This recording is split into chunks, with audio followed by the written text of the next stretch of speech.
Unbelievable. Did you know that measuring your BMI is not the right way to determine if you are overweight?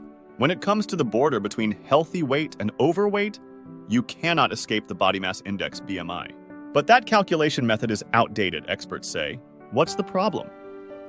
A 45-year-old woman is 167 meters tall and weighs 70 kilograms. This results in a BMI of 25.1, putting her just in the overweight category. Generally, a score between 18.5 and 25 is considered healthy. However, when she has her body fat measured at the doctor's office, the result is 28%. A fat percentage between 20 and 35% is considered normal for women. So, in this case, the woman falls nicely in the middle. Two measurement methods, two different outcomes. Why is that? The short answer is that BMI is not flawless. Experts have known this for a while, but the call to measure overweight in a different way is growing louder. The American Medical Association, a major American professional organization, was blunt in a report last year, calling the BMI imperfect and even misleading. Critics argue that the BMI does not take enough account of individual differences between people, making it less informative about health risks. According to them, there is a criterion that is much more important than the ratio between height and weight, and it is overlooked by the BMI. The BMI was never intended for use in healthcare. Around 1830, the Belgian researcher Lambert Quetelet wondered about the ideal average man. Quetelet, a scientific jack-of-all-trades involved in mathematics and sociology, examined body structure for his average man project. He placed a series of men on the scale, measured their height, and concluded that weight gain was proportional to height in square meters. However, this was an average trend he observed among white men in the 19th century. For decades, scientists hardly mentioned Quetelet's index, as this calculation method was initially called. This changed only in the 1970s when obesity became a real health problem in Western society. American physician Ansel Keys sought a way to quickly diagnose overweight patients and dusted off the Quetelet index. In 1972, he introduced the term body mass index in an article. When it comes to the dangers of overweight, there is one crucial factor the BMI ignores: body fat. For example, if someone exercises a lot, the BMI score can provide a distorted image. Muscles are heavier than fat, weighing about 15% more. Additionally, you can have a high fat percentage without it being immediately visible. British professor Jimmy Bell from Imperial College London and the University of Westminster describes it as thin on the outside, fat on the inside. He discovered that some people may look healthy in terms of body structure but carry unhealthy fat internally. This is because fat can accumulate in two main areas in our bodies. It can be under the skin throughout the body, the visible fat you can pinch between your fingers. But there can also be fat deeper in the abdomen, between organs. This visceral fat, or organ fat, is the kind that raises concerns about health risks.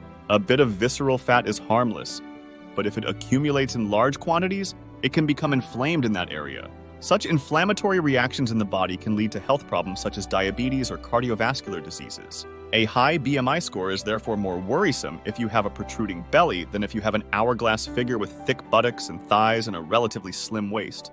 In fact, it turns out that the latter group of people is somewhat protected against developing diabetes. How this happens is not yet clear. At the same time, there are people who appear relatively slim for a long time while visceral fat accumulates between their organs. If you rely solely on BMI to identify overweight, some people will stay under the radar. In a 2012 study by the New York University School of Medicine and the Weill Cornell Medical College, researchers compared the BMI and body fat of 9,000 adults. Based on their BMI, 39% appeared to have no issues, while scans showed they had excess body fat. This mismatch was more common in women. 48% were wrongly categorized as no overweight based on BMI alone, compared to 25% of men. The researchers found that in women, the likelihood of such errors increased with age, while they saw no differences in men. The fact that BMI is more often inaccurate for women than men is not surprising when considering that Quetelet only studied men aged roughly 20 to 65, and mostly white men at that.